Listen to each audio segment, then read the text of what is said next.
Bueno, buenas tardes para todos. En nombre de la Editorial Ciudad Nueva y del Movimiento Humanidad Nueva, queremos darle la bienvenida y agradecerles su presencia en el día de hoy.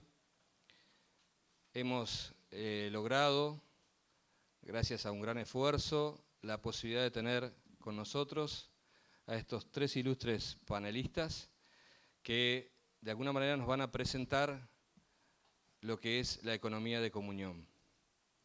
Como introducción, quiero decirles que, bueno, que la filosofía que está detrás de esta idea es justamente la fraternidad universal. Y entonces a través de esta idea es que van surgiendo distintas propuestas y una de ellas es justamente la que vamos a presentar hoy a nivel de la economía. Por lo tanto, bueno, queremos también agradecer a todos los que están presentes.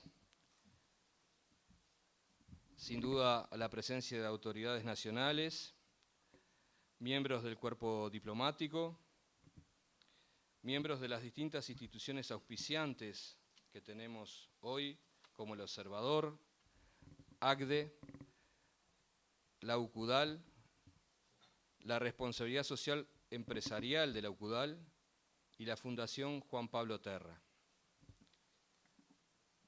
También queremos agradecer su presencia con nosotros, aquel que ha hecho posible que hoy estemos aquí, que es el senador Javier García, al cual voy a brevemente identificar, también para nuestros amigos expositores. Es casado, tiene 3 hijos, médico, es militante estudiantil desde el 1983, fundador de ASEP-FEU, es convencional del Partido Nacional desde 1985, desde 1995 es legislador y desde 2015 es senador de la República. Está en este momento en la Comisión de Defensa Nacional, en la Comisión de Salud Pública y en la Comisión Especial de Seguridad Pública y Convivencia. Así que le agradecemos mucho, senador, y lo invitamos, si quiere, para decirnos algunas palabras. Buenas noches para todos y buenas tardes. Yo estoy medio en entrecasa por 2 circunstancias. Primero advierto, no hay ninguna genialidad en conseguir este salón, ¿no? Es hacer una nota, así que agradezco la referencia, pero en todo caso es una casa de ustedes. Yo hice el trámite administrativo, nada más. Y lo segundo también es medio mi casa porque mi madre es focolar. Yo sé que tanto la editorial como ustedes están muy vinculados, quizás no todos, pero muchos de ustedes sí. Y muy especialmente a ustedes, darles como uruguayos simplemente una muy cálida bienvenida. Les cuento que cuando nos preguntan a los uruguayos de dónde descendemos, nosotros decimos que descendemos de los barcos. Porque quien más, quien menos, todos tenemos en nuestra ascendencia a alguien que procede de alguno de los países de ustedes. Mi abuelo era suizo y mi padre madrileño. Así que, como digo yo, cruza de Terutero y Yarará. Así que muy bienvenidos y muchísimas gracias. Me facilitaron mucho la tarde porque a mí me habían invitado originalmente a presentar un libro y yo tenía que confesarles que no había leído el libro. Me llevó una enorme tranquilidad cuando Sergio hoy me dijo de tarde que el libro no estaba editado y me facilitó el primer párrafo de lo que quería leerles y preparé muy brevemente para hoy. La reflexión política y económica es parte, como ustedes saben, central del debate democrático y es una parte inherente al compromiso de todos aquellos que tenemos fe cristiana. Esta conferencia, esta actividad sobre la economía de comunión, que tenía este libro originalmente o que lo va a tener en el futuro, yo supongo que está inspirado en esa fe. Porque si no lo estuviera, no tendría sentido que estuviéramos aquí. Cuando digo fe, obviamente que lo digo en el sentido teológico, pero también en el más puro sentido de la fe en el ser humano. La sola elección del lugar de este acto, esta casa que es tan querida para nosotros, habla a las claras de una definición, y es la vinculación del carisma de los organizadores con la causa de la libertad, con el pluralismo y con la ética pública. El mundo entero, nuestra América, como le gustaba decir a Martí, y más precisamente nuestro país, pasa por momentos difíciles con respecto a la política. La brecha que separa a la opinión pública de los políticos es cada vez mayor. No nos damos cuenta y nos descansamos diciendo que aquí es diferente a Argentina o Brasil. Y yo sostengo que es exactamente igual, solo que a escala, en menor medida. No tenemos problemas diferentes a los que pueden tener nuestros dos grandes vecinos. Tenemos los mismos problemas en mucho menor cantidad, por una razón simplemente de población. La única forma de achicar esa distancia, que es un dato muy grave en términos de legitimidad democrática, es la cercanía, es la comunión del sistema político con su pueblo. Por eso Francisco anima a los cristianos a involucrarse en la política, a involucrarnos y comprometernos. Y él dice, comillas, frente a la cultura de la ilegalidad, de la corrupción y del enfrentamiento. Y con esa consigna nos anima, quienes profesamos la fe, a involucrarnos en la actividad política. A mí hace unos cuantos años. Cada vez que escucho un currículum mío, uno piensa el tiempo que ha pasado. Yo tengo 53 de vida y empecé a militar a los 16 años, en plena dictadura. Esta noche aquí estamos haciendo política. Mientras charlamos sobre la economía de comunión, mientras ustedes nos van a enseñar, y mientras sembramos expectativas sobre el futuro libro. Primero les quiero decir que por encima de adjetivos, por aquello de la comunión, debemos partir de una realidad objetiva, absolutamente objetiva. Hasta que alguien invente algo mejor, la economía que ha demostrado ser más justa y más equitativa es la economía de mercado. Con rubor, algunos hablan de las calamidades del capitalismo. Yo invito a quienes esto sostienen, a quien inviertan su tiempo en encontrar una experiencia socialista vigente en el mundo que sea exitosa. La economía planificada, el socialismo, solo ha garantizado falta de libertad, miseria y corrupción. Los países que han tenido la desgracia de sufrir estos gobiernos o que aún los sufren, vieron destruir sus economías y por ello deteriorarse a extremos inimaginables la calidad de vida de sus familias hasta no llegar a tener los bienes indispensables más básicos. Pregúntenle a un cubano o a un venezolano las penurias para acceder a un poco de pasta de dientes o de papel higiénico y luego de ello a nadie sensato le quedará dudas del fracaso. Y mucho menos le quedará dudas de la pobreza que genera. Ni hablar de la falta de libertad y de derechos humanos básicos. En definitiva, el capitalismo y el mercado es hasta ahora, y mientras nadie demuestre lo contrario, el sistema más justo. ¿Eso solo garantiza equidad y justicia? No. No alcanza, pero es el piso mínimo. Por eso es indispensable pensar desde la ética económica si lo que tenemos es mejorable. Si los sectores que están al margen del crecimiento y de los bienes pueden acceder a esos beneficios en cantidad y en calidad. Solo desde la libertad y el pluralismo se puede garantizar esto. Pongámonos ahora la mano en el corazón. Yo sé que acá hay referentes de diferentes ámbitos de la vida en sociedad. Gente de organizaciones sociales, empresarios, algunos políticos sabemos por aquí, gente de gobierno, acá está el ingeniero Lonques, ministro del Tribunal de Cuentas. Pongámonos la mano en el corazón y pensemos cuántas veces los obreros, las trabajadoras, han tenido empresarios que hablan de justicia de las puertas para afuera de sus fábricas y de sus comercios, que incluso van a los oficios religiosos los domingos y después en la semana mantienen empleados en condiciones de atraso y vulnerabilidad. En nuestras propias casas, con quienes colaboran con las tareas domésticas de nuestras casas, donde hay varios de los que estamos acá somos empresarios. Por eso, antes que nada, estamos ante el desafío de agregarle ética a la economía. Por eso esto de la economía de comunión debe estar vinculado, desde mi humilde punto de vista, no solo a los resultados exitosos y a poner al alcance de los trabajadores los frutos, sino a multiplicarlos para bien de los emprendedores y de los trabajadores. Una economía que crece sin cumplir con la sustentabilidad en términos económicos y ambientales no cumple mínimamente con la ética. Para que llegue al otro, para que se comunique con el otro, tiene que haber responsabilidad. Los irresponsables, tanto en el ámbito político como empresarial, también son corruptos.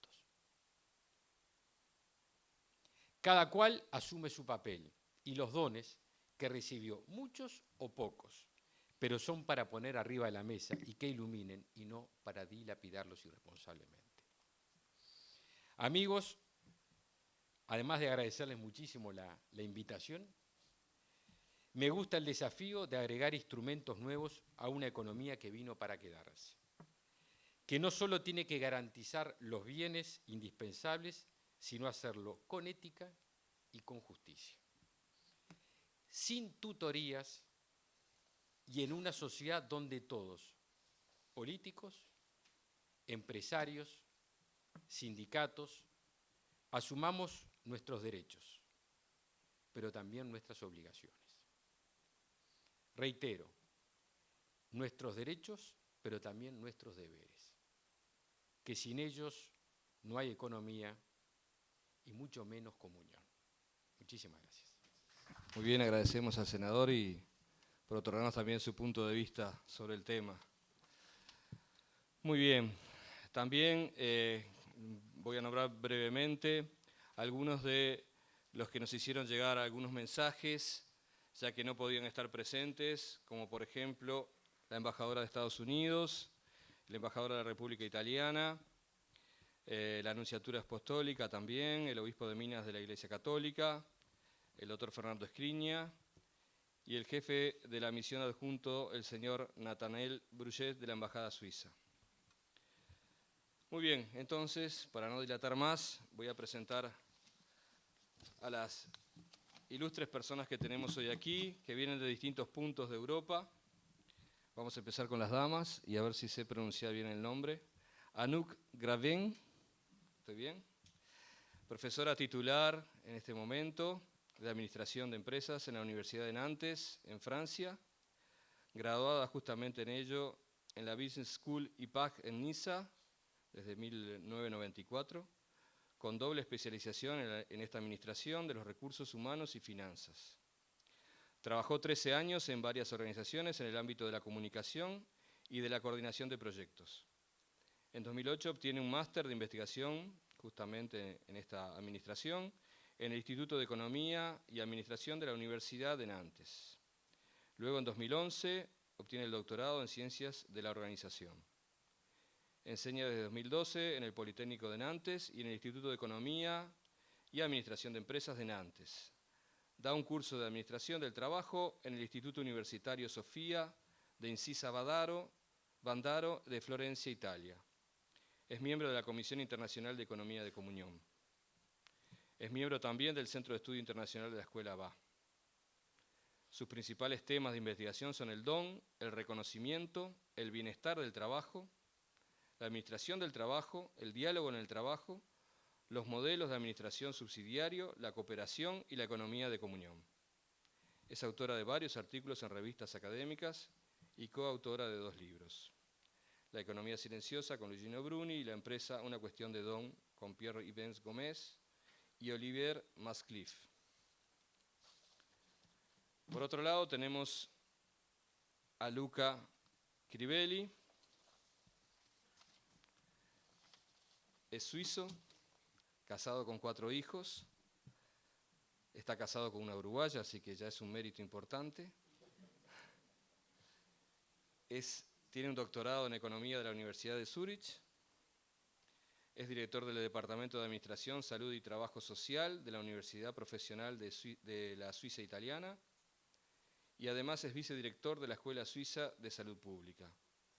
Y tiene una larguísima lista de publicaciones y trabajos que con 4 hijos no sé cómo hizo, pero bueno, no los puedo nombrar todos en este momento porque es muchísimo.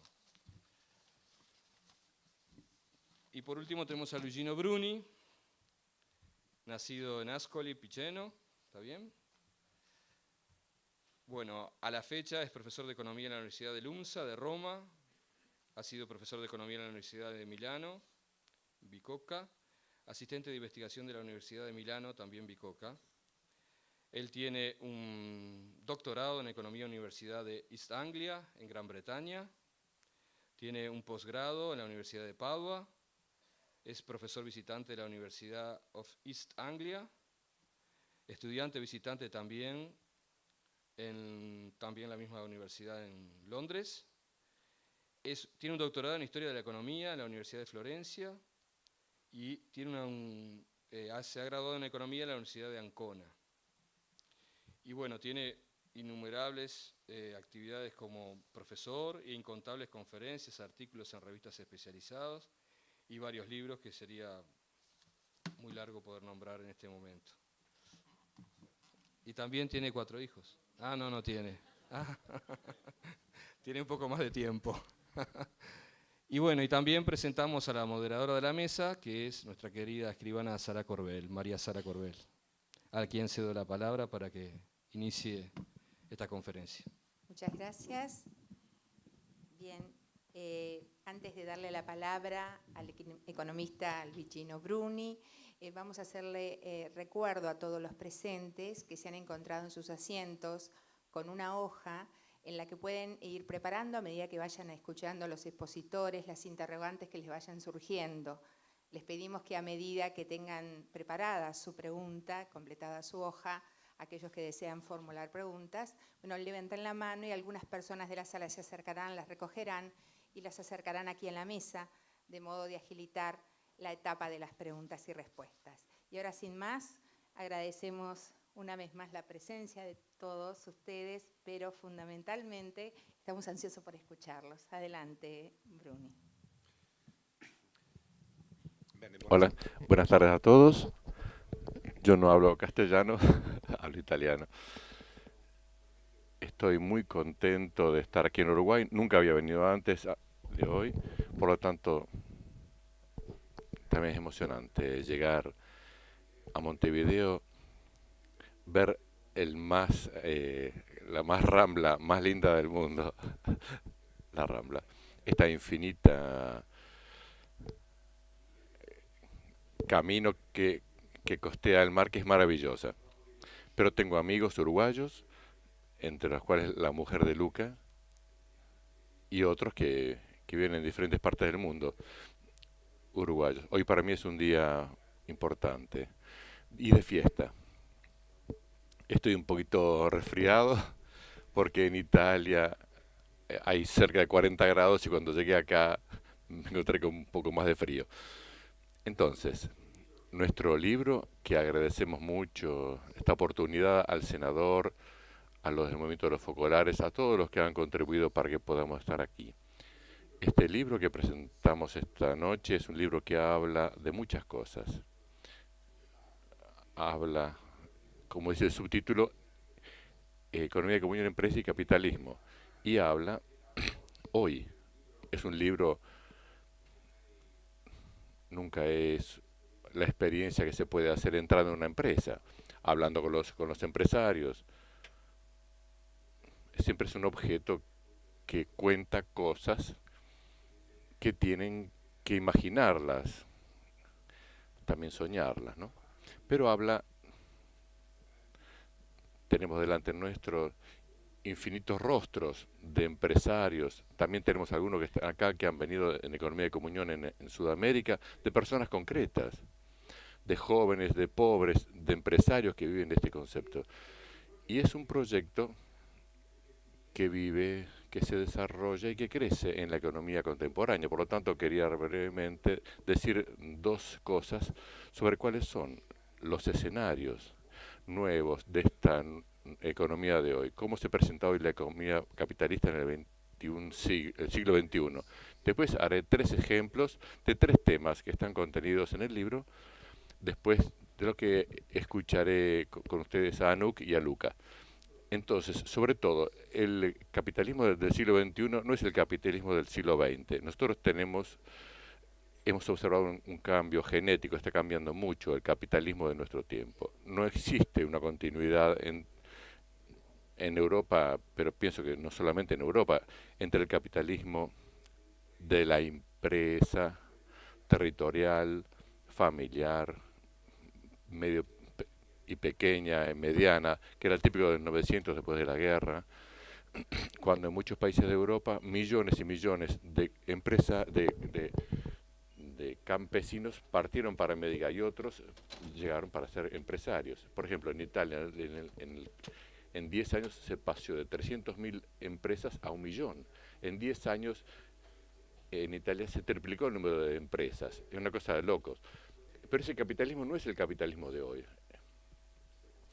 Estamos observándolo. Sobre todo lo que hoy nosotros vemos es un dato que está en el libro, que este capitalismo actual tiene una capacidad particular, que es la de utilizar sus enemigos, incorporar sus enemigos del 20 siglos y hacerlos llegar a ser los pilares del siglo XXI. Pensemos 2 ejemplos. Los grandes críticos del capitalismo del siglo XX eran, por ejemplo, el aspecto social. Se decía el capitalismo no es ético, el capitalismo crea desigualdad, el capitalismo no es responsable del ambiente. Hoy, en cambio, la responsabilidad de la empresa ha llegado a ser un pilar del nuevo capitalismo. Es una beta muy importante la responsabilidad social en la empresa. Por lo tanto, es lo que era una crítica del siglo XX, hoy es un pilar del capitalismo en el siglo XXI. Pensemos en la crítica estética. El capitalismo es feo, se decía en el siglo XX, estas fábricas. Hoy, con la economía nueva, sobre Internet, la estética es un protagonismo importante de la nueva economía, los gráficos, los creativos. Por lo tanto, los enemigos de ayer son los protagonistas de hoy. Está mostrando una enorme capacidad de englobar a sus enemigos, hacerlos llegar a ser columnas. Después tenemos, en los últimos años, muchos estudios sobre la felicidad, happiness, sobre la felicidad. ¿Qué muestran estos estudios sobre la felicidad? Muestran muchas cosas, pero 2 les digo. Los seres humanos se adaptan a muchas cosas, para peor o para mejor. Se adaptan también a graves incidentes que nos limitan la vida, uno se adapta a cambiar trabajo, pero 2 cosas los estudios hacen ver que no nos adaptamos, no quedamos infelices por mucho tiempo, que es la depresión. Las personas deprimidas no se adaptan a la depresión, son por muchos años infelices, y no se adapta a la pobreza extrema. Los pobres, los muy pobres, no se adaptan a la pobreza, están siempre en una actitud de ataque a los que están encima. ¿Cuál es el mensaje? Tendríamos que en el futuro y en el presente darle mucho más importancia al cuidado de las depresiones, que está llegando a ser la peste del siglo XXI, y tenemos que comprometernos mucho más sobre la pobreza. Después, otro dato importante es el cambio de cultura de la pobreza. Esto, por ejemplo, en los países de cultura latina, católica, el pobre es en general considerado un desafortunado. El pobre es alguno que nació en una familia equivocada, que fue con una desventura, que no pudo estudiar, o que, por lo tanto, no está el empuje social a ocuparse, a encargarse de los pobres. una responsabilidad social porque el pobre es un desafortunado. ¿Cómo está cambiando la cultura de la pobreza hoy? A través de una gran influencia en la economía del negocio. Está cambiando y dice esto, el pobre es un culpable, es culpa suya ser pobre, por lo tanto yo no hago nada. Por lo tanto, la pobreza está llegando a ser una culpa y por lo tanto llega a ser una linda justificación para reducir el gasto público a la asistencia porque es culpa de los pobres que sí son pobres. Es una cosa que está muy importante, que las señales débiles en Italia se ven muy evidente, por ejemplo, que la cultura económica del negocio está llevando un pensamiento norteamericano calvinista, lo está llevando a todo el mundo y por lo tanto hay una reducción del compromiso que sea a favor de los pobres, porque es culpa de ellos que son pobres. Aquí cuenta mucho una palabra que en el libro afrontamos ampliamente, que es la meritocracia. La meritocracia está llegando a ser una legitimación ética de la desigualdad, en nombre de una linda palabra que invento. Después, un último tramo de este escenario es la victoria de la economía y del negocio hoy sobre la política. El siglo XX fue el siglo de la política. Si nosotros queremos algo bueno, tendríamos que importar democracia, la participación, libertad y participación.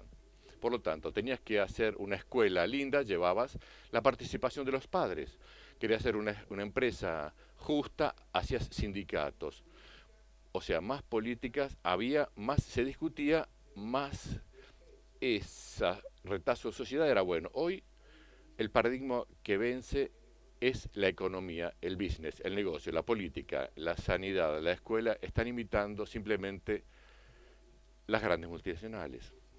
Los consejeros de todas las realidades civiles son los mismos, estos grandes consultores de iglesias, política, sanidad. Por lo tanto, hoy, ¿cuál es la idea? ¿Quieres hacer una cosa seria? Sí. Hacelo como lo hacen las grandes empresas, que están llegando a ser el paradigma de toda la vida civil. Por lo tanto, las virtudes económicas, el modo de gestionar las empresas está llegando a ser el modo de gestionar toda la vida.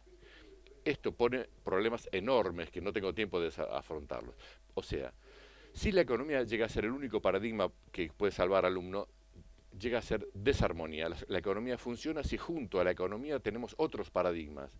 No podemos transformar el mundo en una empresa, porque sería una pésima empresa. Por lo tanto, dicho esto, con el tiempo que me queda, que es poco, pero estoy consciente, quería subrayar 3 temas que encontrarán en el libro, si tengo tiempo, si no hacemos 2 solos. El primero, ven que la tapa tiene una planta, ¿ven? No es por casualidad.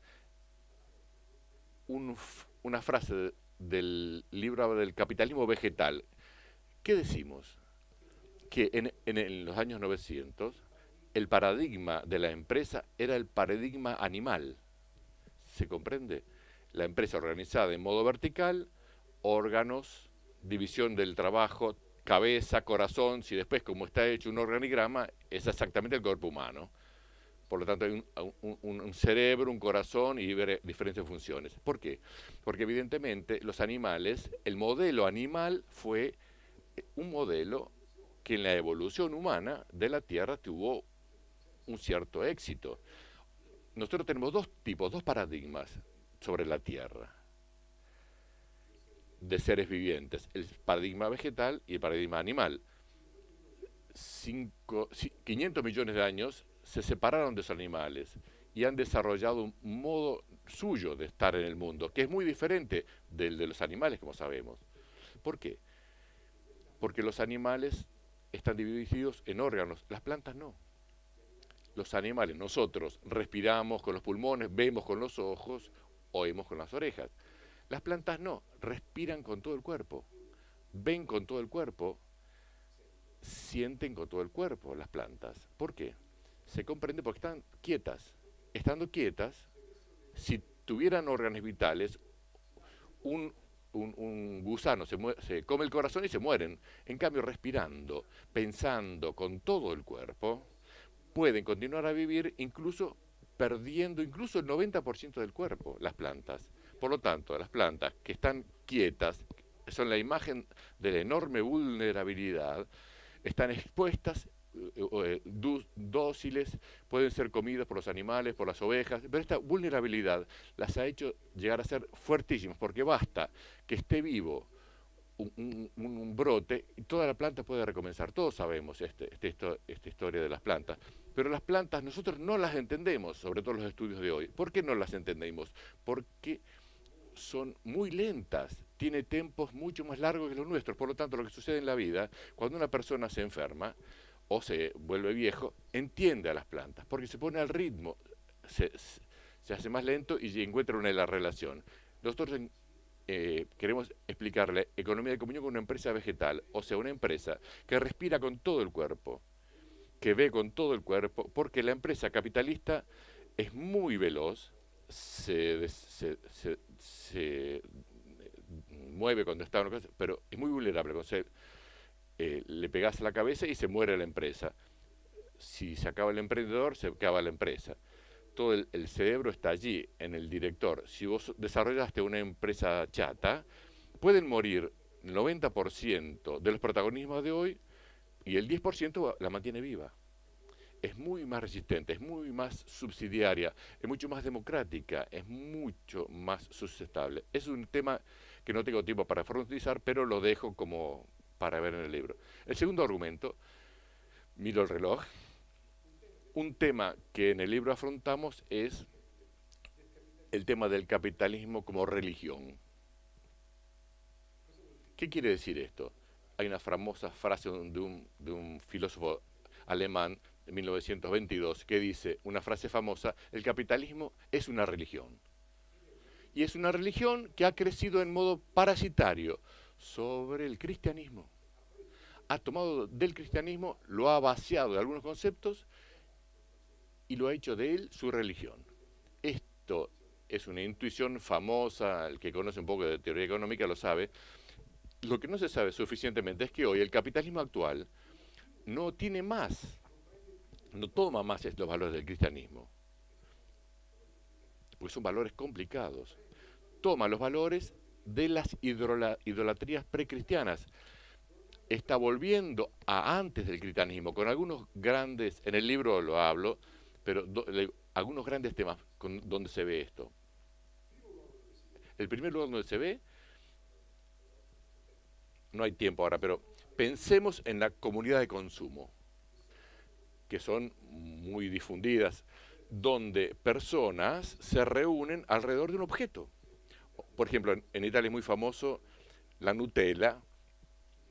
Existen comunidades nutelistas que se encuentran para celebrar su producto, o los Ducato, la Ferrari, comunidades que surgen alrededor de un objeto.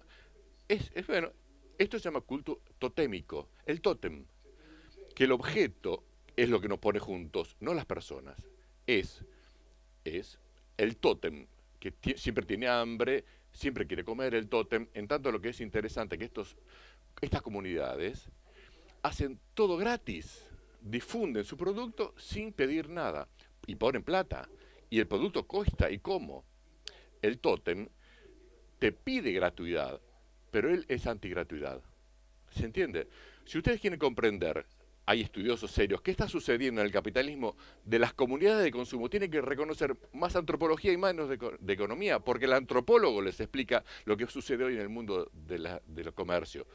Es la mercadería.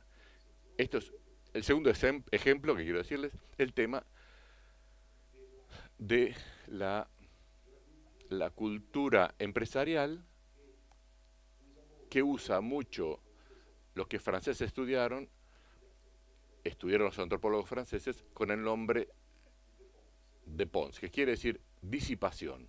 O sea, hay comunidades antiguas, muy antiguas, donde una comunidad, para mostrar a la otra comunidad que era más potente, llevaba regalos delante de la otra comunidad y los destruía delante del otro.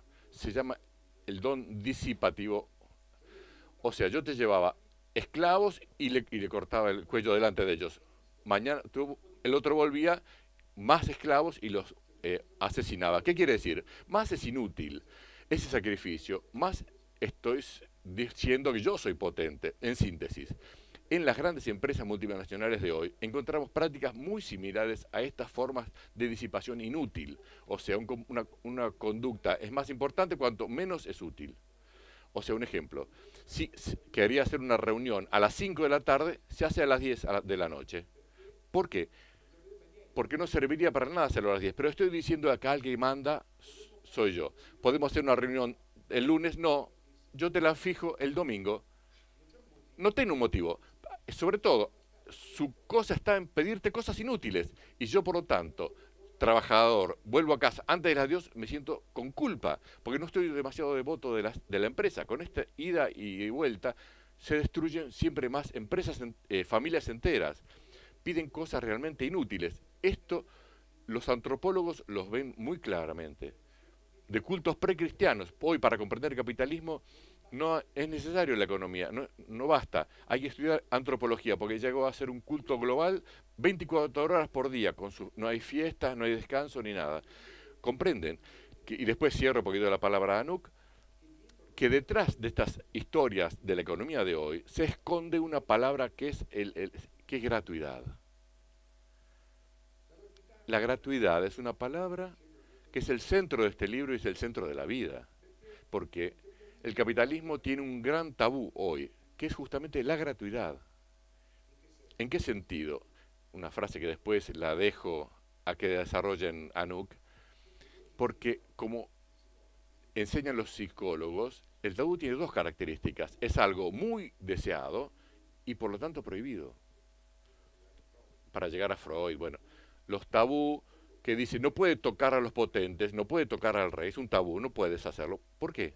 Porque tenemos un deseo de matarlo.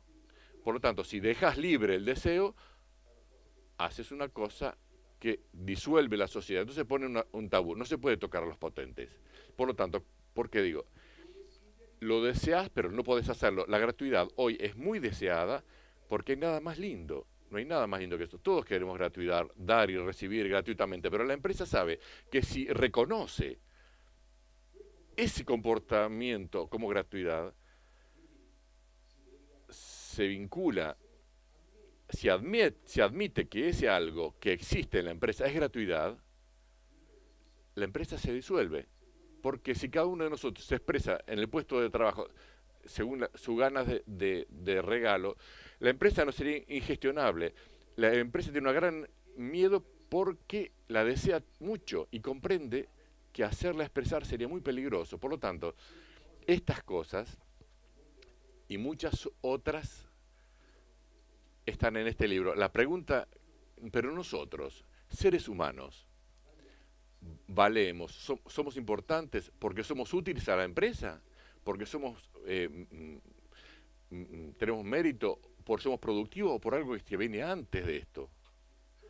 Lo que viene antes, nosotros lo llamamos gratuidad, que está en las personas un valor que viene antes de cualquier otra dimensión de utilidad. Por ejemplo, si hoy cierro, nuestro capitalismo utiliza el sistema de precios, de incentivos, del mérito, para toda la vida, en realidad está diciendo, está eliminando algo que viene antes, que es el valor de las personas y de la realidad en sí misma, no porque sirven para la empresa, no que sirven para la ganancia, porque es un valor intrínseco. Por lo tanto, el tema de las motivaciones intrínsecas de la gratuidad, del don, son unas palabras alrededor de las cuales hemos construido este pequeño libro. Ahora le doy la palabra a Nuque, que la escucho. Muchas gracias.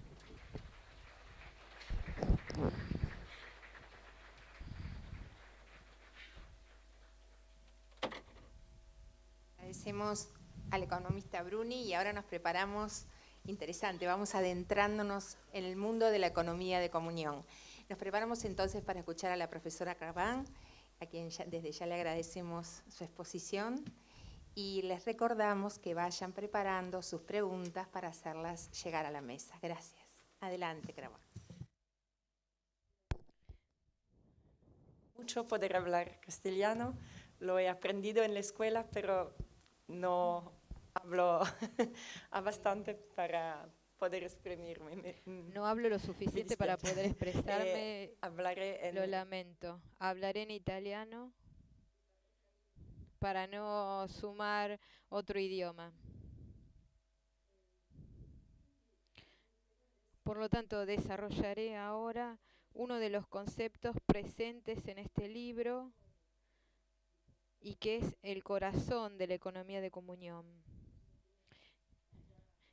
Que Luigino ya habló, que es la gratuidad. Yo hablaré centrándome sobre todo en el don, que es la expresión de la gratuidad, concretamente.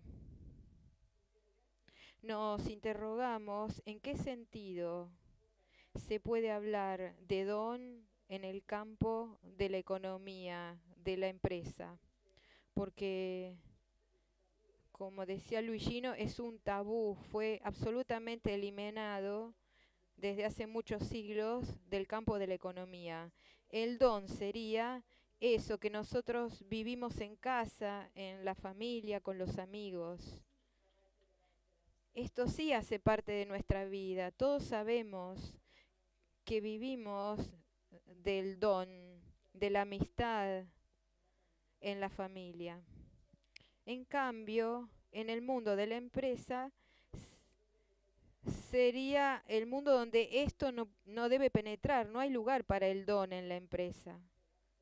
Esto me lo enseñaron siempre, todos lo dicen, todos lo saben, quien trabaja sabe que hay muchas investigaciones que muestran cuánto las personas cuando entran en el mundo del trabajo esconden esta sed de don que sienten, que tienen, que está presente en todos los seres humanos. Llegan al trabajo y allí disimulamos como que fuéramos todos seres racionales, puramente económicos. Y todos jugamos este juego. En cambio, estudiando más de cerca los comportamientos humanos, también en el campo empresarial, una cosa que ha venido muy en evidencia en las investigaciones nuestras y de otros colegas es que, en cambio, hasta que no miremos de frente el don, no comprenderemos hasta el fondo muchas cosas de la empresa y de la economía.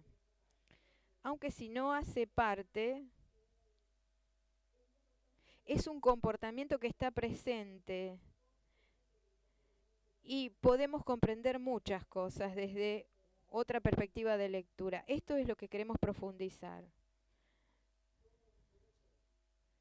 ¿Dónde está presente?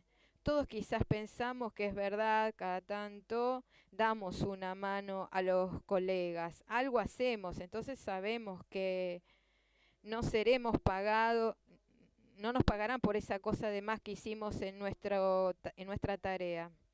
A veces nos quedamos para dar una mano. Esto seguramente es un don. Pero el don no es solamente esa parte gratis, gratuita que estoy dando, porque tengo aprecio por ese compañero, porque quiero hacer también mi parte. En realidad, sí, miramos bien qué es el trabajo y podemos analizarlo desde la sociología, la psicología, desde varias aproximaciones, podemos ver que no hay trabajo sin don. Y lo comprendemos bien porque sabemos que nosotros desde nuestra experiencia sabemos cuánto nos donamos en nuestro trabajo. En cualquier trabajo que hagamos, si dejamos de donarnos, de hacer toda nuestra parte, de donarnos a nosotros mismos, no haríamos ese trabajo como lo haremos, no lo haríamos tan bien, lo sabemos bien. Qué difícil es ver eso cuando se trata del trabajo de los otros. Nosotros sí sabemos cuánto ponemos de nosotros en el trabajo que hacemos, sí, pero aprendemos a ver el trabajo de los otros, sabremos que nuestros colegas, si algún colega está de mal humor, no está muy bien y no hace toda su parte, sabemos sí cuánto se complejizan las cosas. Si alguien quizás sufre demasiado por alguna situación y ha decidido no dar más de lo que puede, ha decidido de hacer solo lo que se le ha pedido en su contrato, sabemos todos cuánto esto genera problemas. Cuando llegamos a un lugar de trabajo sucede que encontrarnos con personas que no quieren hacer un pelo más de las reglas establecidas. Sabemos todos que eso bloquea muchas cosas y por lo tanto que no puede funcionar una empresa si no damos algo más de lo nuestro. No funciona, simplemente se bloquea todo el sistema. El sistema necesita que hagamos las cosas no solo como máquinas. Las máquinas tienen esta ventaja que hacen perfectamente las cosas para las cuales fueron programadas. Y si no las hacen bien, las arreglamos y hacemos que sea así. En cambio, los hombres no hacen así, no obran así. Esto es un problema. Desde muchas aproximaciones se ve la debilidad del hombre que no hace lo que se espera de él. En cambio, la gran fuerza es la capacidad de resiliencia en las crisis. El hombre es capaz de hacer las cosas con más inteligencia, de encontrar soluciones donde la regla no las ha previsto. No hay reglas, procedimientos que prevean todo. Esto lo sabemos muy bien. Yo también he hecho investigación en el campo nuclear y hay miles de reglas a través de las cuales se quieren evitar situaciones. Pero se sabe bien que no se podrá nunca evitar todas las posibilidades, todas las situaciones. La verdadera fuerza del sistema son justamente las personas que tienen la capacidad de inventar una solución. Esto, delante a lo que no se dice en el contrato, que es inventar algo, crear algo, esto también es un don, porque en realidad, si no decido en ese momento de poner todo de mí mismo para encontrar una solución, de poner en marcha mi inteligencia, de hacer mi parte para resolver esa situación, eso ninguno lo va a obtener de mí. Es algo que sucede si yo decido de dar libremente. Es un don, por lo tanto. Las órdenes no funcionan para movilizar la inteligencia, la creatividad, las energías de las personas, la ingeniosidad. Todo esto no se obtiene. Los incentivos económicos no funcionan para esto. Es más, arruinan el don. Esto ha sido muy bien estudiado. La cooperación. Sabemos que las empresas invierten muchísimo dinero para coordinar a las personas en el trabajo. Es un problema constante y pueden llegar a coordinar a las personas, pero la cooperación se logra solo si decido hacer mi parte, y esto es un don porque nadie lo puede obtener de mí si yo no decido de darlo libremente. Por lo tanto, vemos que en realidad muchas cosas de las cuales la empresa tiene absolutamente necesidad para funcionar, digo la empresa, pero en realidad tendría que decir la organización, porque esto también funciona para la administración en el campo público, para el campo del non-profit, también para sin fines de lucro, también para un país, es necesario de la contribución de todos y se sabe que los trabajadores, los colaboradores no deciden de hacer su parte, no se puede obtener de esta manera. Esto nos dice cómo nuestro sistema está fundado sobre esta inmensa buena voluntad, este don continuo de cada uno de nosotros. Me parece muy interesante ser más conscientes porque así nos ha explicado la ciencia económica desde hace mucho tiempo que todo está basado en intereses económicos. Es verdad, también, no digo que esté equivocado, pero no lo hemos dicho suficientemente que también está fundada sobre la gratuidad, sobre el don.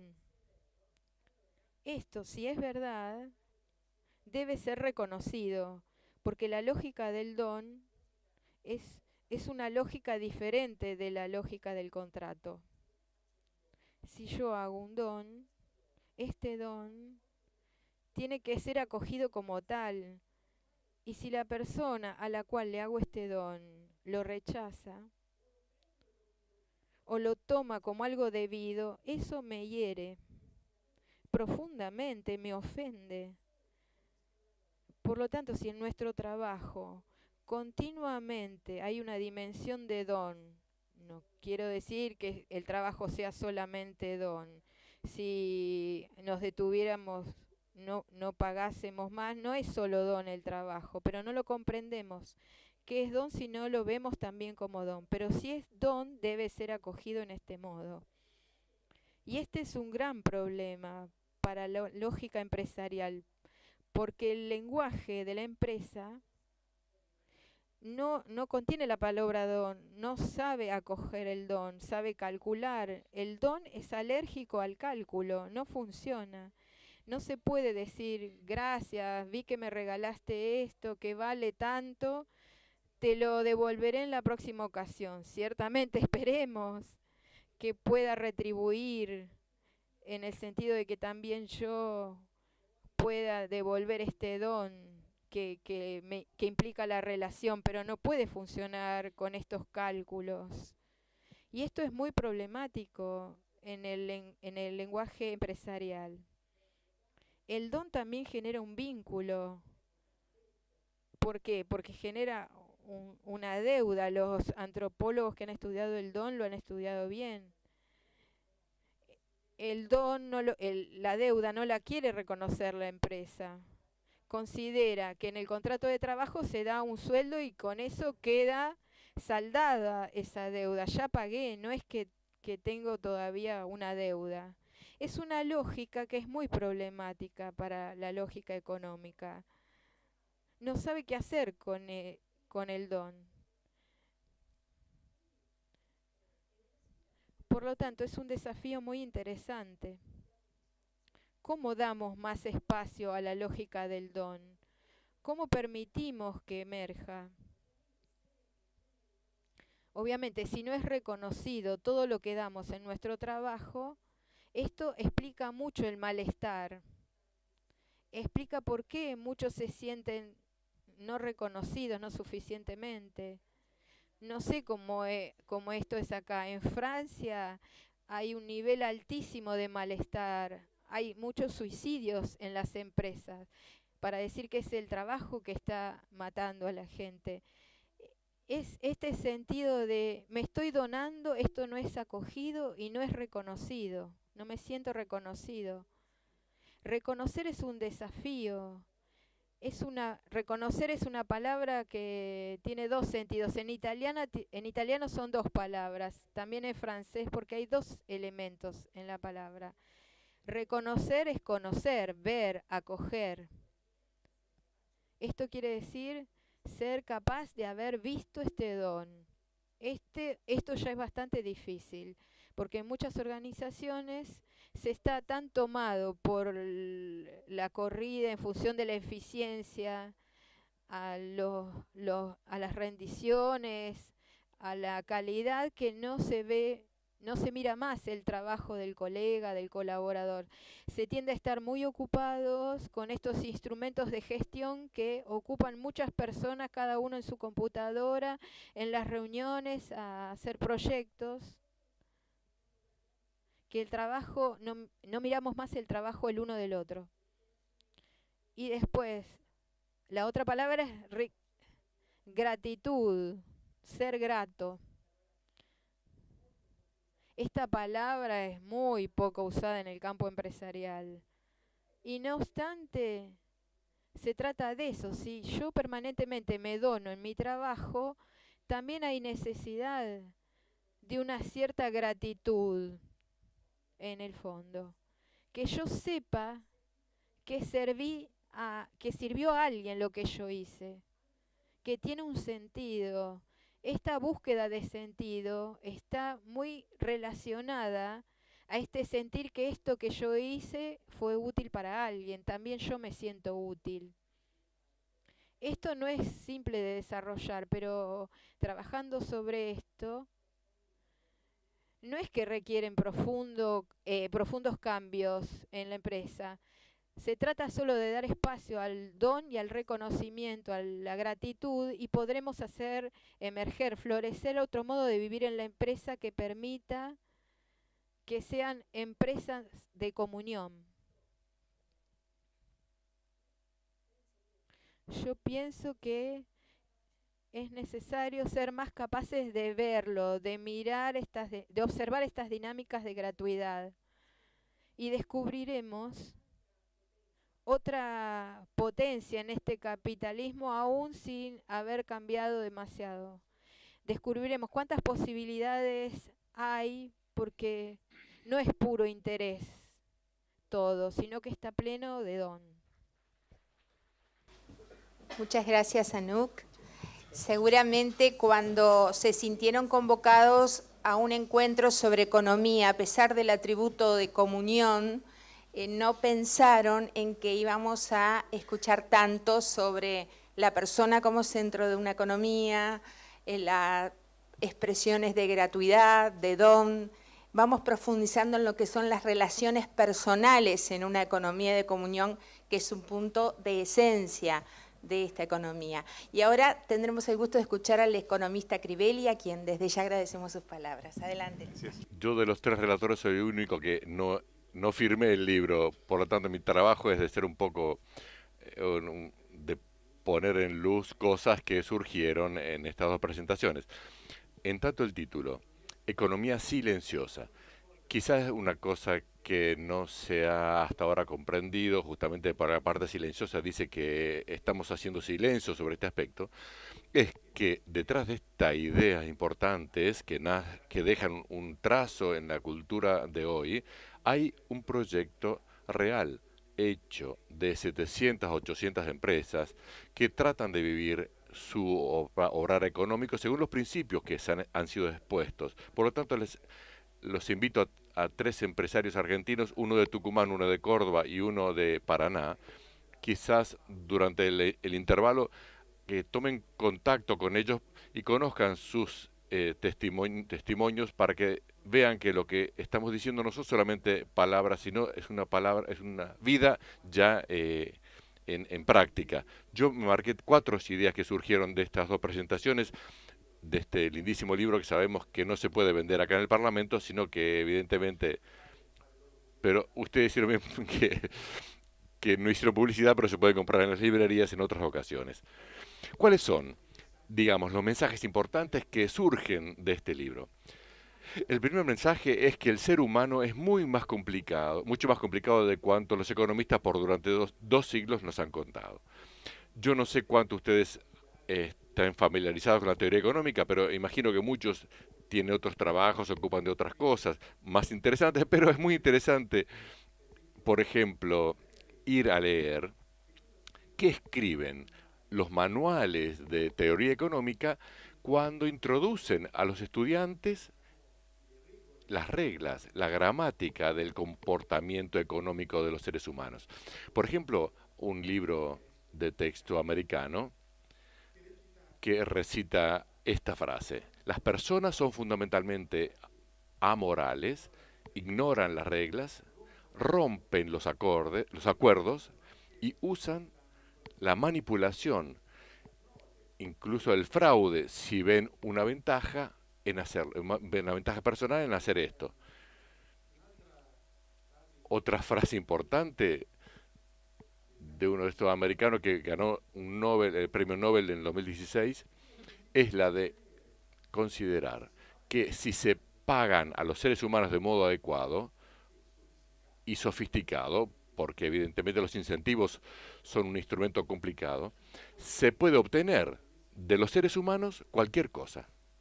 Basta pagarles suficientemente y se puede obtener cualquier cosa. Esta lógica del bastón y de la zanahoria. Creo que estas palabras como gratuidad nos dicen sobre todo que el ser humano es mucho más complejo a nivel motivacional de cuanto estas frases parecen dejar entrever. Justamente esta mañana, mientras de La Pampa, Argentina, veníamos al aeropuerto de Buenos Aires, con nosotros en el vehículo había un estudiante francés, iluminista agnóstico, ateo, el cual vino durante algunos meses a la Argentina para estudiar las empresas de economía de comunión. Y nos decía que el motivo real de este estudio, la pregunta que lo interpelaba era, ¿pero existirá la posibilidad de hacer empresas con motivaciones diferentes a las de la maximización de los beneficios? Esta es una pregunta que los jóvenes de hoy, también los que no tienen referencia religiosa, se hacen. La segunda cosa que me impresionó fue de la introducción de Luis Gino, cuando subrayaba la capacidad del capitalismo de hoy de englobar los propios enemigos. Sabemos que el modo de explicar hoy el comportamiento de las empresas, creo que hay un profesor especializado en responsabilidad social de las empresas, es sustancialmente el de decir, el objetivo, lo dicen también las leyes, lo dicen también la legislación de una empresa capitalista, es hacer plata, hacer ganancias, pero como es necesario mantener la legitimidad y trabajar en un contexto político y social, entonces es necesario, esto es el vínculo, es necesario distribuir parte de la riqueza generada a los otros que traen intereses, por respetar el ambiente, el medio ambiente, en algún modo pagar salarios decentes a los propios funcionarios y por lo tanto en algún modo no utilizar la corrupción u otros instrumentos. Pero mientras tanto, en estos años surgió una vieja idea que se remonta al 1700 italiano, muy diferente de lo que es el fin primario de la agente económica de la empresa. Esta corriente de pensamiento se llama economía civil y pone en luz un matiz que es muy sustancial.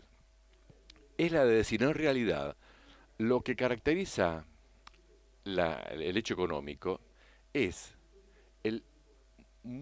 la mutua ventaja. Hay circunstancias en las cuales no solamente yo gano, sino que podemos ganar todos.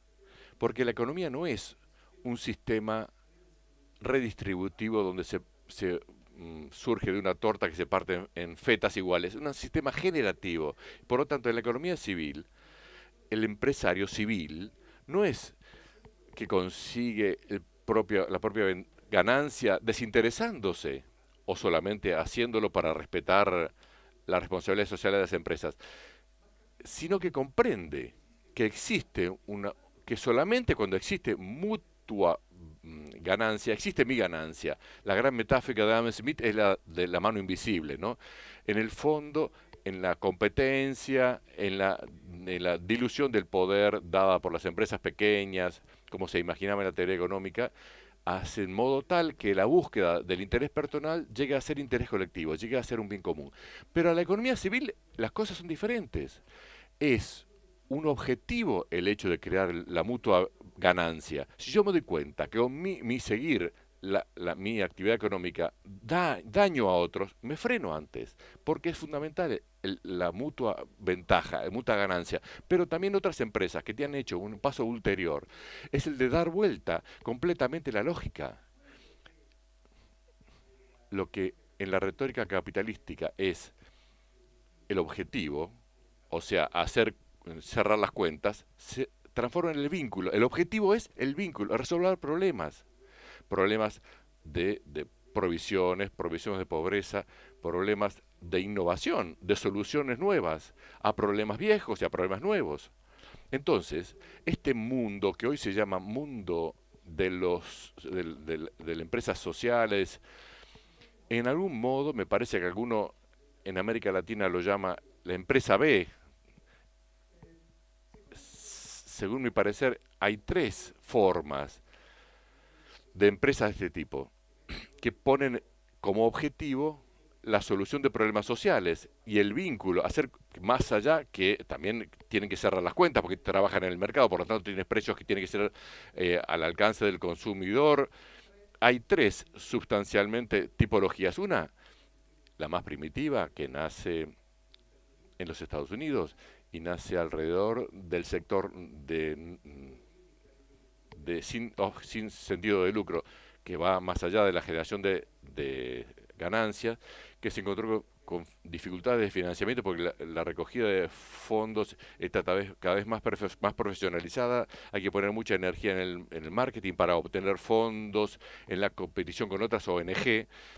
En este contexto nacen empresas comerciales que tienen como único fin generar ganancias que sirven a financiar la misión de las ONG.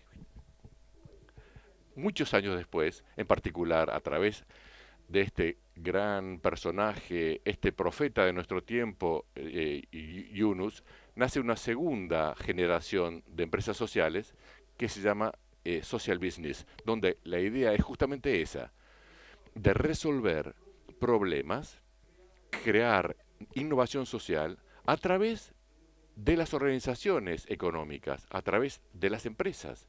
Y por lo tanto, todos sabemos de este yogur supervitaminizado que Yunus desarrolló en Bangladesh junto a una multinacional francesa, Danone, para resolver el problema nutricional de los niños. O bien, en mi patria, en Suiza, hay una empresa que se llama Swissleg, que, la última palabra, ¿cuál es, según mi parecer, y ahí me engancho al tema de las plantas, cuál es el gran valor de este proyecto? Que como saben, son 700 empresas. ¿Qué significan? En un mercado global donde evidentemente el número de actores es del orden de los billones de empresas, de organizaciones pequeñas y grandes. Por lo tanto, es una pequeñísima cantidad de empresas. Bien, es el de la biodiversidad. Sabemos que una de las grandes fuerzas de la naturaleza es justamente la capacidad de tener en un ecosistema formas de vida muy distintas. Algunas con pocas células, otras con muchísimas grandes y complejas, pero esta biodiversidad es la que hace fecundo el ecosistema. Esto, también en la economía, la presencia de estas empresas diferentes favorece la biodiversidad. Y por lo tanto, a pesar de ser pequeños, a pesar de ser insignificante, muy limitada, son esenciales para la sobrevivencia de nuestra economía y de nuestro planeta. Gracias. Muchas gracias, Luca. Bueno, creo que bastante introducidos en el tema y queriendo saber un poco más, pero llegó el momento de las preguntas, quizás algún conocimiento más puntual sobre el tema. Si desean hacerlas llegar, las recibimos y trasladamos a los expositores. Bueno, aquí viene algo. Gracias. Bueno, a medida que van llegando vamos formulándolas. No está dirigida a ninguno de los expositores en particular. Muchas gracias. Vamos a empezar por donde hemos concluido. Esta pregunta vamos a dirigirla al economista Luca Crivelli y dice así: ¿puede la economía del don de comunión cambiar las corporaciones? ¿Cómo? ¿O será, solo testimonial? Sigue la pregunta. ¿Serán coartadas para un capitalismo salvaje? Una pregunta difícil.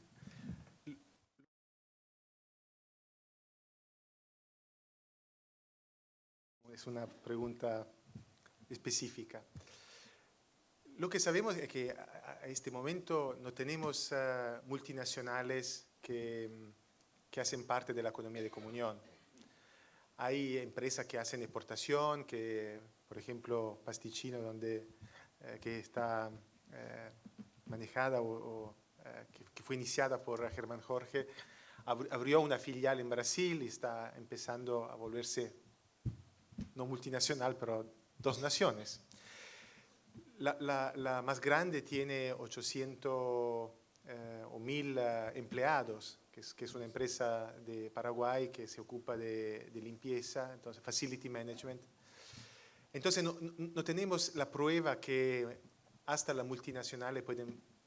Lo que sabemos es que algunas multinacionales trataron de desarrollar negocios con Yunus, tratando de, por lo menos con una parte, con fundaciones o con una parte de su actividad, de ponerse en una óptica diferente.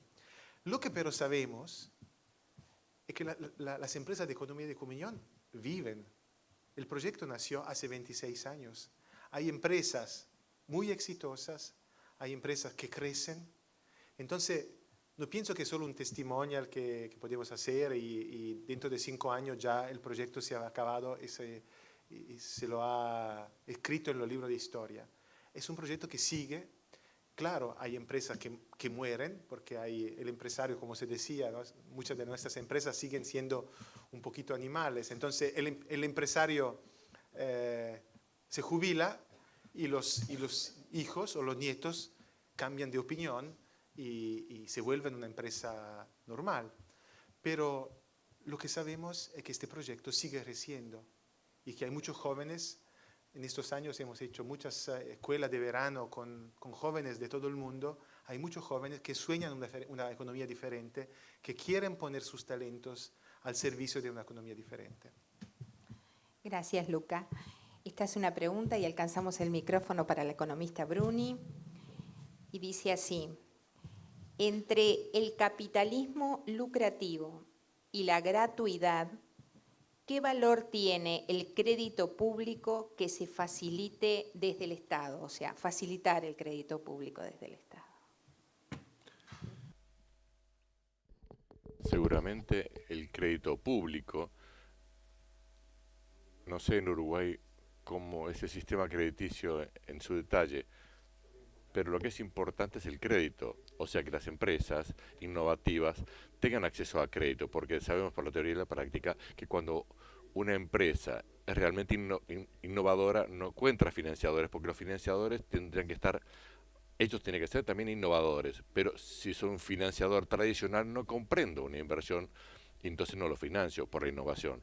Entonces no es fácil encontrar crédito para empresas que tienen innovaciones. Pero el crédito público es importante, porque también en Europa una buena parte del sistema bancario está vinculado al Estado, que tendría que garantizar el acceso un poco, no solamente vinculado con la ganancia, sino también en Europa la tendencia está muy al acercarse los bancos públicos y los bancos privados, porque esta ideología de los bancos son todos iguales, la biodiversidad no vale. Estamos los comunitarios luchando mucho para salvar las cooperativas, porque la ley bancaria europea, de hecho, mata a los bancos pequeños, porque tienen que ser grandes. Si no son grandes, no son suficientes, por lo tanto, se están destruyendo siglos de biodiversidad en nombre de una ideología que el grande es mejor, es bueno, en los territorios. Por lo tanto, o público o privado, es necesario hacer de manera que las empresas tengan crédito. Siempre en Italia hay una microbanca de microcrédito de economía civil y de comunión que ha comenzado un año atrás, que tiene como fin dar micropréstamos a empresas civiles y de comunión. No es mucho, pero los jóvenes que comienzan pueden hacerlo, porque hay que ser innovadores. Hoy, si una cooperativa social, que Luca habla, si va a un banco tradicional, es muy menos bancable que una empresa de tipo especulativo, porque tiene muchos empresarios, muchos funcionarios, con respecto a un fondo que tiene mucha garantía. Es civil, que crece bien, tenemos que hacer un modo tal que puede ser financiada una empresa civil. Hoy es necesario innovadores, en el crédito también, pero no basta Yunus. Hace falta que un país produzca innovaciones que puedan financiar innovaciones de empresas de este tipo. También hay bancos éticos que nacieron sin tener el lucro como el único objetivo. No sé cómo es la situación en Uruguay, pero es importante. De la gente, del pueblo, nacen bancos diferentes para la biodiversidad, para empresas innovadoras. Gracias, Luis.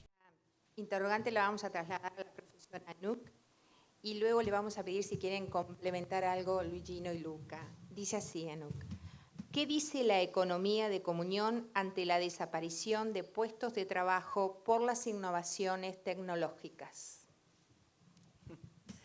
Sí, una questione ovviamente molto Es una importante cuestión oggi. muy importante hoy porque sabemos que muchos puestos de trabajo están desapareciendo porque aparecen máquinas, tecnología más eficaz.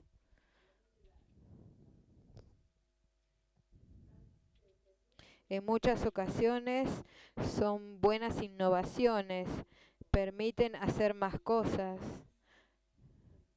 Nacen pequeñas empresas innovadoras de jóvenes que inician en base a la innovación, que dan la posibilidad de crear nuevos trabajos diferentes. Por otro lado, el trabajo humano es algo precioso, valioso. No podemos desear un mundo donde la tecnología sustituya al hombre. Tenemos que dar un espacio al hombre. El trabajo es fundamental para la persona. Una persona que no trabaja muchas veces está ese sueño, ese imaginario que todas las máquinas podrán hacer todo y nos gozaremos la vida mirando televisión. Es fundamental para el hombre poder descubrirse también en el trabajo. Por lo tanto, tenemos que encontrar, generar un mundo donde haya espacio también para cada uno en el trabajo. Este es un gran desafío que nos espera, que no es simple de resolver. Veo, por ejemplo, en empresas de economía de comunión que hacen elecciones de mucho coraje en este sentido. Han comprendido cuán valioso es dar trabajo a una persona, porque es la cosa de la cual tiene más necesidad. Se ponen como objetivo multiplicar los lugares de trabajo, los puestos de trabajo. Pensando en esta empresa de Paraguay, que trabaja en el campo de la limpieza, que para dar trabajo a mujeres que no tienen capacitación, que están en situación muy difícil, hacen de todo para generar más puestos de trabajo. Es el primer objetivo de esta empresa, dar puestos de trabajo a las personas que no podrían tener trabajo, yendo justamente a buscar no a las que son competentes, a las que son fáciles de integrar, sino al resto, porque tiene un sentido en sí mismo ofrecer trabajo a alguien que tiene necesidad para sostener a su familia. Tenemos este desafío enorme de inventar empresas que saben crear trabajo. También en un mundo donde la innovación permite muchas cosas que son buenas. Por un lado, ayudar a todos aquellos que saben usar la innovación para hacer crecer también el mundo del trabajo. Pero por otro lado, no perder nunca de vista cuánto es valioso el trabajo. Sobre todo, como decía Nuk, no tener miedo de la tecnología. La tecnología es una cosa espléndida. Guay si un empresario dice que no compro una máquina que hace el trabajo de 2 personas. No, comprar la máquina e inventarte un trabajo para las otras 2 personas, porque no hay nada más el bienestar del trabajo. Uno de los motivos que hacen los trabajos más tristes es sentirse inútil. Si vos sabés muy bien que estás ahí, que tu trabajo lo puede hacer una máquina, te lo hacen a hacer a vos, porque porque te puedes dar una mano, pero vos sabés muy bien que si vos no estarías ahí, no pasaría nada. Tenemos que llegar a decir al empresario, busquen la mejor tecnología, pero usen la fantasía para inventar cosas nuevas. No hagamos como en el 700 en Inglaterra, que destruían las máquinas porque ustedes sacan el puesto de trabajo. No, esta es una actitud siempre conservador y nunca. Nosotros tenemos una visión del mundo muy positiva, hace falta una capacidad que el empresario, un día estaba en Palermo, me fui a cortar los pelos que me quedaron, visto afuera un peluquero que tenía la tijera, y había perros, había un peluquero para perros. ¿Quién se hubiera imaginado hace unos años atrás que existan peluquerías para gatos y perros. Hoy es un negocio muy importante. El ser humano es más grande que lo que nosotros pensamos. El hombre tiene una creatividad infinita para inventarse trabajos. Entonces, acompañemos el momento de transición y tener confianza en las personas que son más grandes que lo más grande que hay. Quizás hay una dimensión que se tiende a olvidar, que es la que de una parte un determinado tipo de trabajo podría disminuir en los próximos años. Otro tipo de trabajo, en cambio, que está aumentando en el mundo exponencial, el mundo del cuidado de las personas. Hay sociedades que envejecen. En nosotros la pirámide se ha dado vuelta, la pirámide poblacional. Hay una necesidad de cuidado que es muy creciente. Por lo tanto, es interesante. A menudo el cuidado viene de alguna manera delegada a figuras a menudo femeninas que tienen que sacrificar. Es una actividad de mucho esfuerzo.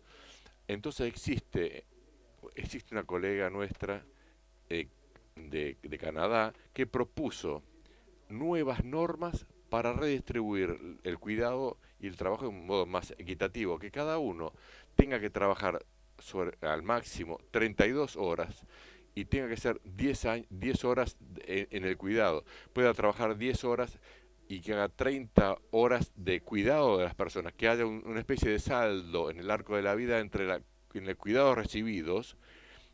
Los primeros años necesitamos, los robots van a ayudar muchísimo, pero tenemos necesidad del cuidado de alguien, pero siempre más existe esta parte larga del final de la vida, en las cuales nos descubrimos, tenemos necesidad de cuidados con Alzheimer, tenemos muy interesante esta propuesta de no tener una distribución más equitativa del trabajo, sino de cada uno una distribución del cuidado de las personas, que cada uno tiene el derecho a recibir y dar lo que necesite.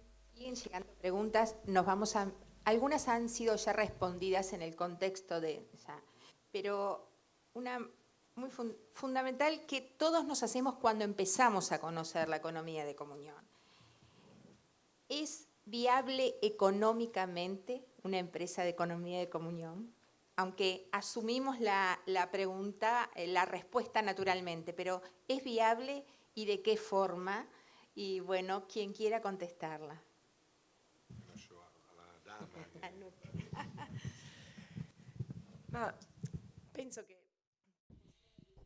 Pienso que podemos decir que sí, porque tenemos muchos ejemplos.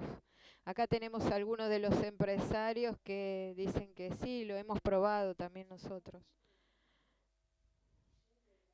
Ciertamente, elegir la comunión es una elección de coraje y muy costosa en un cierto sentido, también económicamente, concretamente. Quiere decir introducir en los costos elementos para poder dar trabajo a alguno que quizás no es tan competente, o rechazar algunas prácticas, respetar al cliente, al proveedor. Tiene muchos aspectos que pueden parecer un costo más, como también las inversiones. Son como las inversiones que después traen sus frutos. De cuánto he podido estudiar de estas empresas, vemos cuánto el modelo tiene muchas dimensiones de la empresa. Estas empresas entendieron que la riqueza económica no es la única, que es más variada la riqueza de las empresas de economía de comunión. Hay riquezas relacionales, riquezas que son un capital valioso para la empresa. Y además que generan un bien para la economía. Son elecciones hechas con coraje, porque se ven que después traen muchísimos frutos. Podríamos contarles algunas experiencias. Hago un paralelismo. Es como pensar que cuando una empresa tiene que afrontar una complejidad mayor, esto quiere decir de alguna manera que está destinada a sucumbir. Y las cosas no son así. Cuando la complejidad es mayor, porque se quieren tener juntas cualquier elemento más, en la realidad lo que sucede es una mayor innovación. Hay un paralelo que me parece interesante. y pienso que aquí en América Latina se ha seguido con una cierta aprensión lo que está sucediendo en los Estados Unidos con el acontecimiento de Donald Trump. En particular, la elección de salir del acuerdo sobre el clima, pensando que esto sea el modo mejor para favorecer la industria local. En realidad, sabemos que muchas empresas en California ya han tomado el desafío ambiental como un grandísimo vector de innovación, ya están dentro de un proceso de cambio y han decidido, por ejemplo, los californianos, aumentar ellos los compromisos con respecto a los objetivos de París sobre el clima, porque saben que este vínculo mayor será el éxito de mañana, porque suscitará esa capacidad de resolver problemas, que quien se ha adecuado sobre el petróleo, sobre las viejas tecnologías, en algún modo ya está condenado a estar fuera del mercado. Por lo tanto, lo que vemos también, la gente de la economía de comunión, gracias a esta mayor complejidad de objetivos, en realidad desarrolla situaciones mucho más innovativas. Por lo tanto, bendiciones. Otra más. Otra de razonamiento sobre la viabilidad tiene que ver con los consumidores. Por lo tanto, mientras tengamos consumidores que miren solamente el precio, que en la etiqueta, cuando compran un producto, una mercadería, no le da ninguna importancia a qué fin van las utilidades. Hay jóvenes consumidores que dicen, ¿dónde van las utilidades de la venta de este libro? ¿Van distribuidos? ¿Van a un fondo de inversión suizo? ¿A dónde van? ¿Qué quiero decir? 30 años atrás ninguno se preocupaba cuando se iba a pescar, ¿qué pasa con los delfines? Hoy las ONG hicieron tal estructura que si hoy los pescados de atún no dicen que no matan a los delfines, la gente no compra más ese atún porque mata a los... Entonces tenemos una generación que si no ve en los productos una parte de estas utilidades terminan para sostener a los jóvenes, para aliviar la pobreza, no compran el producto. Tenemos un poder inmenso en el consumidor, de premiar en las empresas que nos gustan, pero esto es necesario una educación al consumo infinita. Tenemos que aprender no solamente a ver los bienes de las calorías y contenido de azúcar, sino saber que existen calorías morales y éticas, no solamente para no engordar, sino que a dónde van a parar las ganancias, la participación de estas empresas, la capital, ¿dónde está? Esto quiere decir escuela, quiere decir cultura, quiere decir un trabajo cultural que tiene que hacer mucho, que tenemos que hacer juntos. Dos preguntas más porque tenemos que cerrar la noche. Otro encuentro podrá hacerse quizás en el futuro. Mañana, va bene.